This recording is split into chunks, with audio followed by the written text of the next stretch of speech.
worship His holy name. Welcome to Man of Faith Ministry. Today we have the beginning of chapter 5 in our series of the New Testament, chapter 5 of Matthew, which is the beginning of the Sermon on the Mount. I've been looking forward to bringing this to you, so let's get started on this one. The Sermon on the Mount, the Beatitudes. When Jesus saw the crowds, he went up on the mountain, and after he sat down, his disciples came to him. He opened his mouth and began to teach them, saying, "Blessed are the poor in spirit, for theirs is the kingdom of heaven. Blessed are those who mourn, for they shall be comforted. Blessed are the gentle, for they shall inherit the earth. Blessed are those who hunger and thirst for righteousness, for they shall be satisfied. Blessed are the merciful, for they shall receive mercy. Blessed are the pure in heart, for they shall see God. Blessed are the peacemakers, for they shall be called the sons of God. Blessed are those who have been persecuted for the sake of righteousness, for theirs is the kingdom of heaven. Blessed are you when people insult you and persecute you and falsely say all kinds of evil against you because of me. Rejoice and be glad, for your reward in heaven is great, for in the same way they persecuted the prophets who were before you." Disciples and the world.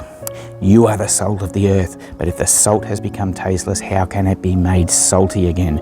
It is no longer good for anything except to be thrown out and trampled underfoot by men.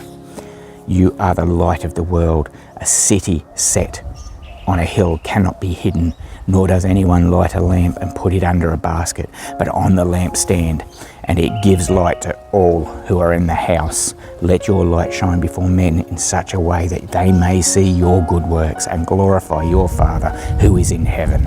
Do not think that I came to abolish the law of the prophets. I did not come to abolish, but to fulfill. For truly I say to you, until heaven and earth pass away, not the smallest letter or stroke shall pass from the law until all is accomplished.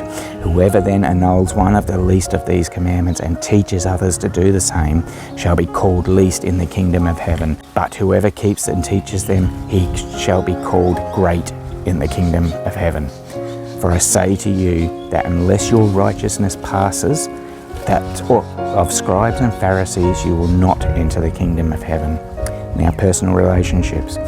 All you have heard that the ancients were told, you shall not commit murder, and whoever commits murder shall be liable to the court.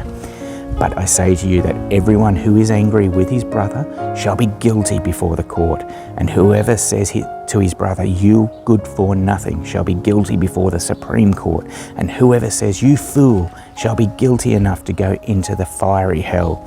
Therefore, if you are presenting your offering at the altar, and there remembering that your brother has something against you, leave your offering there before the altar and go. First be reconciled to your brother, and then come and present your offering.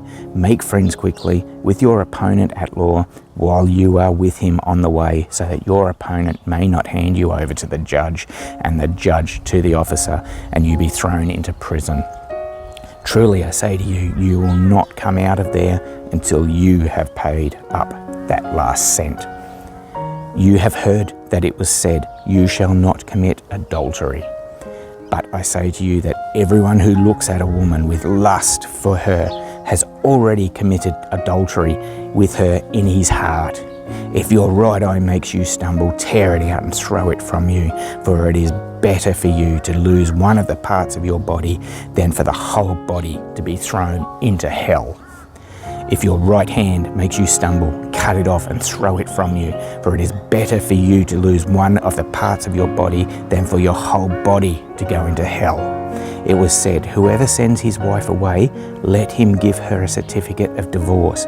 But I say to you that everyone who divorces his wife, except for the reason of unchastity, makes her commit adultery, and whoever marries a divorced woman commits adultery.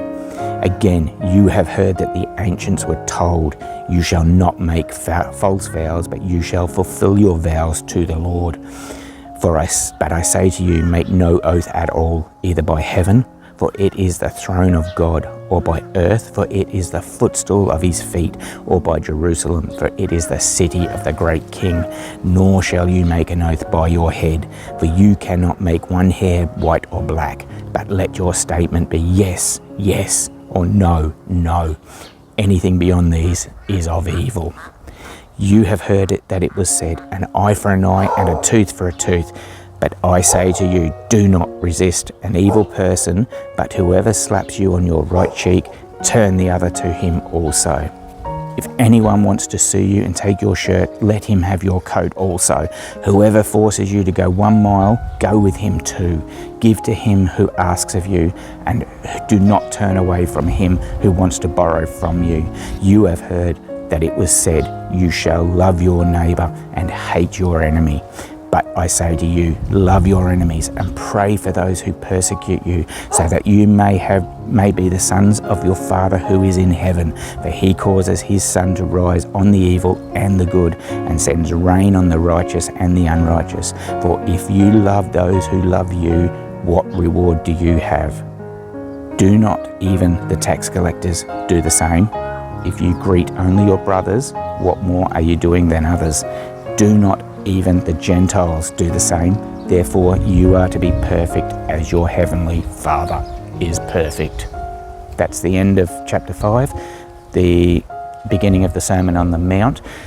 I just want to say in this one, Christians do get persecuted even in these modern days, but it is said to us in the beginning of this Sermon on the Mount that we will be persecuted, we will be abused for speaking his name and supporting his name. Don't let that stop you from supporting his name and just speaking his name to all you come across. God bless you, everyone. I hope you enjoyed this, and until next time when we'll have chapter 6, the continuation of the Sermon on the Mount. God bless.